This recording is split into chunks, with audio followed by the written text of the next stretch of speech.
Hi guys, welcome back to my channel. Thanks for being here. I'm really excited. So this channel obviously is brand new.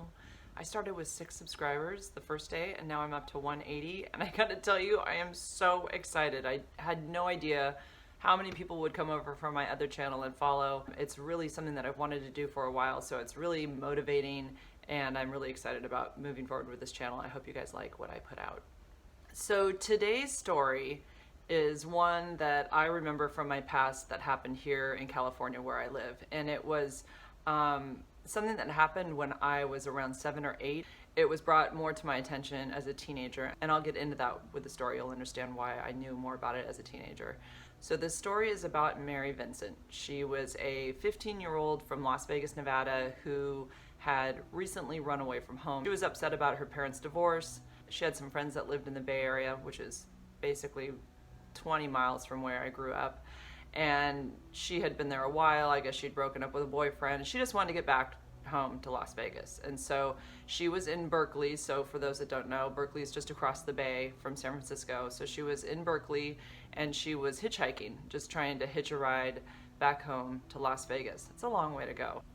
It's probably like a 12-hour drive to Vegas, but maybe she was just trying to get to LA and then cut across and get to Vegas. So she's waiting with 2 other hitchhikers in Berkeley. So this man pulls up in a van. He's 51-ish. I say older man, it's my age basically, but he's older. He probably looks a little bit older. He's overweight, probably not in the best shape, but grandpa looking-ish apparently. She just wants to get back to Las Vegas, and the way to get there from Berkeley is basically a straight shot down Highway 5. If anybody's been on Highway 5, I've been on it a million times to go to Disneyland. It's just it's the straightest route to Los Angeles basically, and then from Los Angeles it's another straight shot to Las Vegas.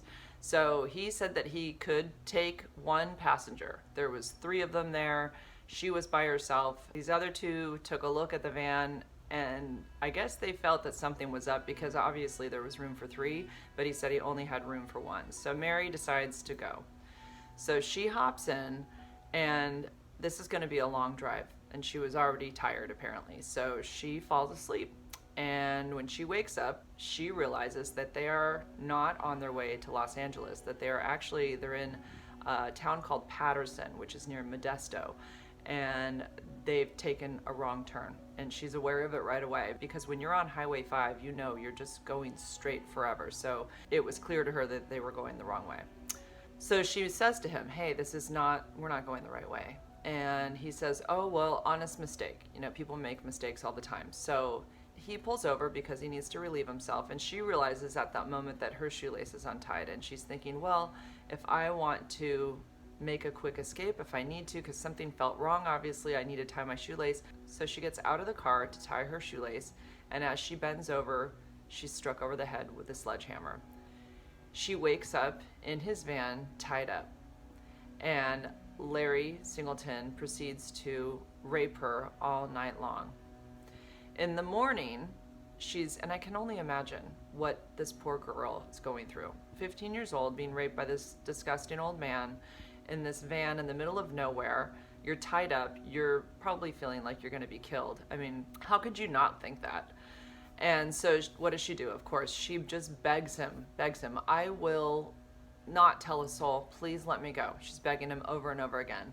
He says, okay, you want to be set free? I'll set you free. The next thing she knows, her left arm has been struck by a hatchet, a hand axe, and he has just chopped off her arm from the elbow down. It's gone.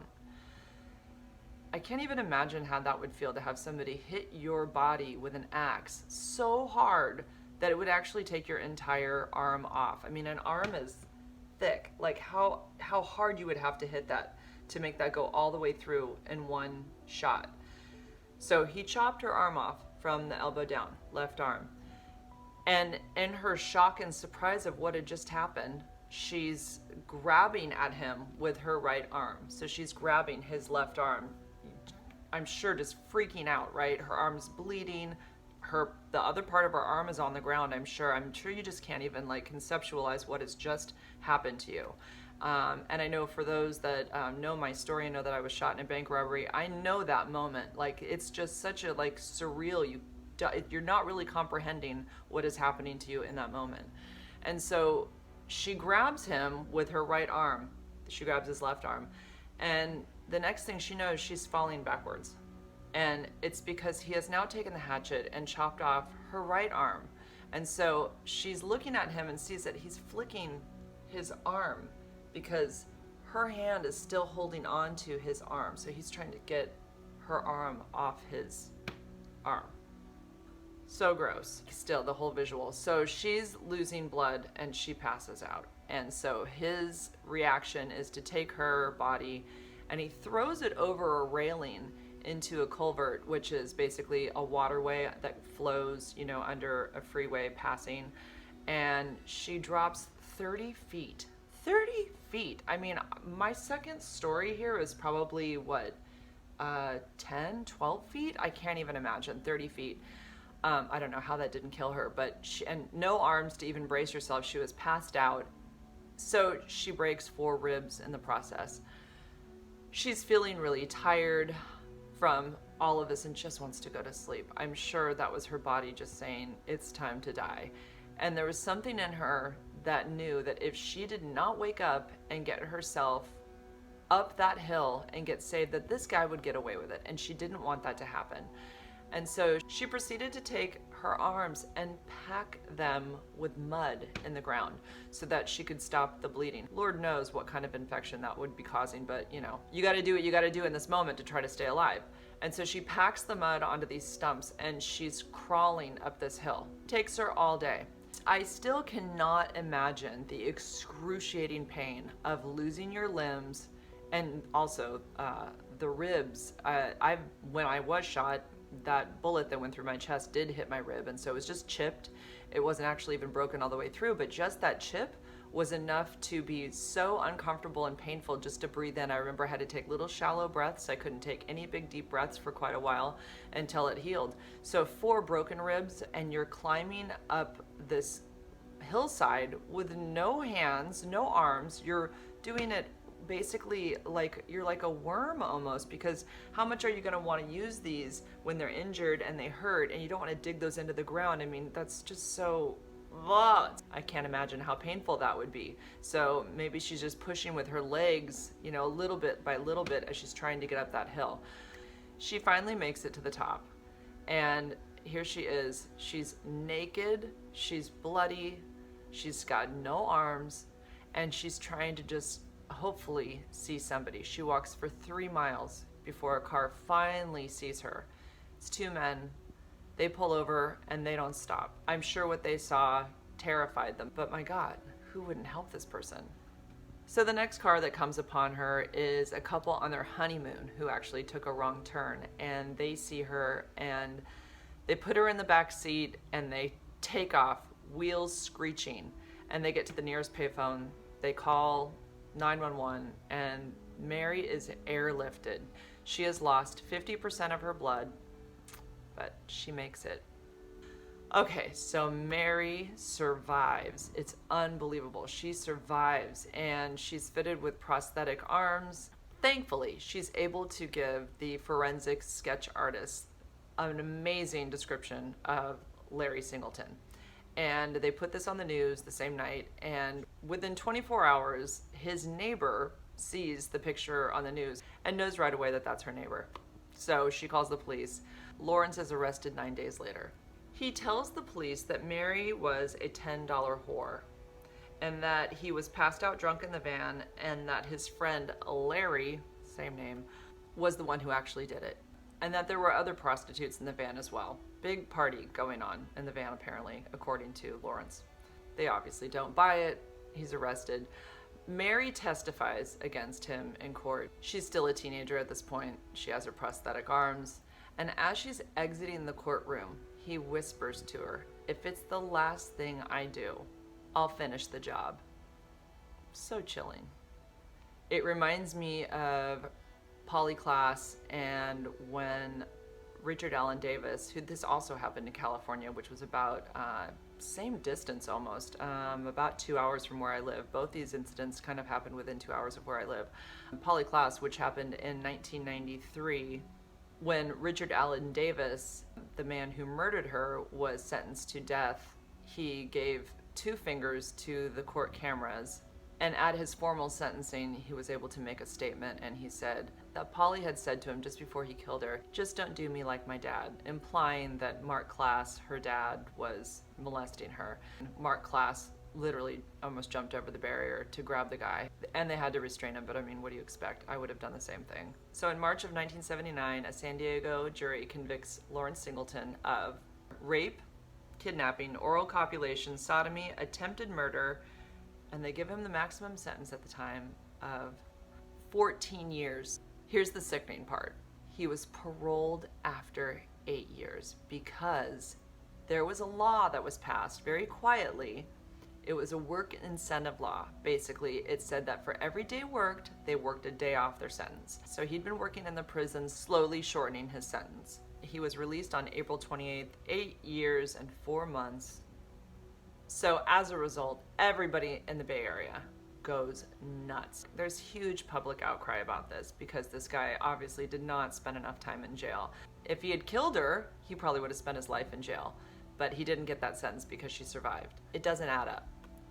So they try to put him in Antioch, which is the East Bay, Contra Costa County, and this is kind of over in the direction where this all happened. Patterson is over that way also, and there's huge public outcry. Nobody wants him there. The mayor of Antioch, is protesting the Department of Corrections because of the public outcry, and his ability to go to Antioch is denied. They end up sending him to Florida because he has family in Florida, and people in Florida catch wind of him being there, and the same thing happens. Huge public outcry. Get this ass out of here. We don't want him here. So they bring him back to Martinez, California, which is again Contra Costa County. It's like on the east side of the bay, across from San Francisco.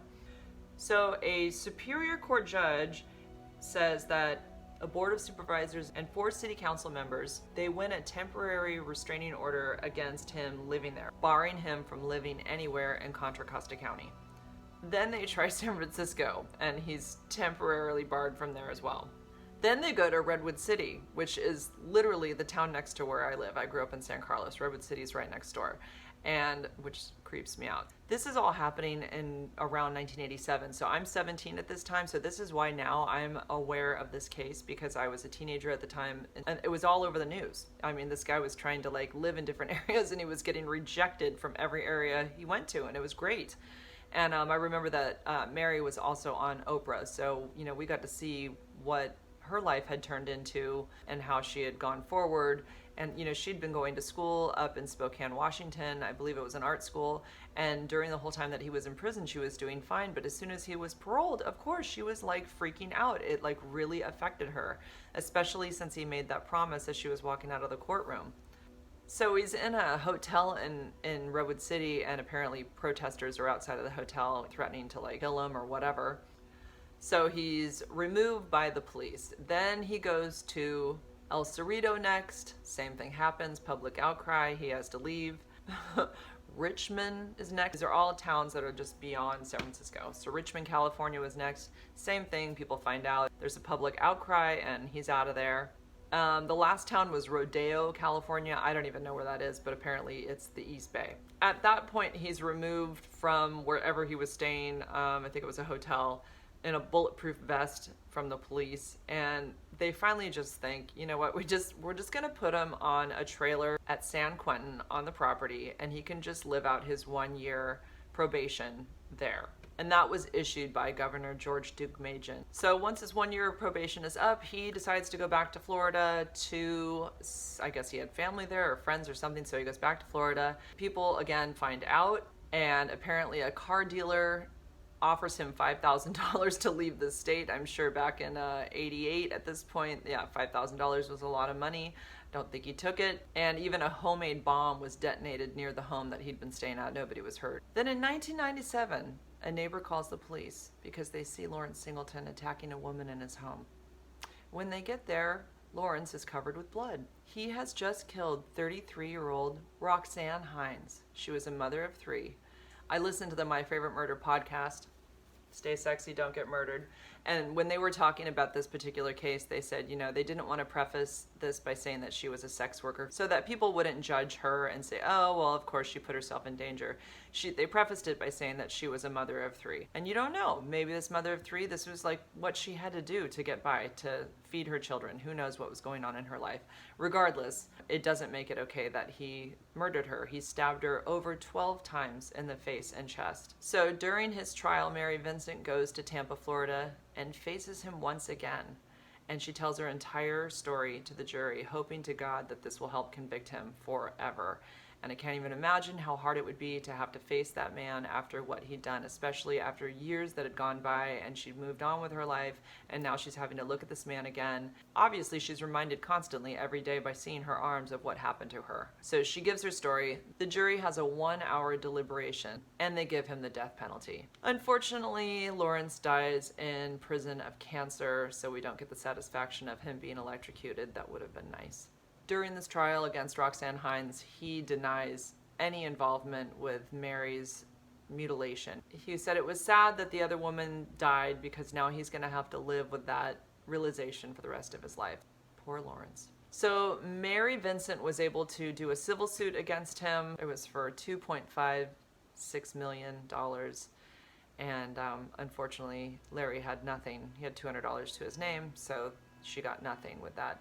And I know when I got shot, there was always that, well, you should sue him, you should sue him. Well, he had nothing, so there was no point in suing the man who shot me. We didn't go forward with it because we knew he had no money.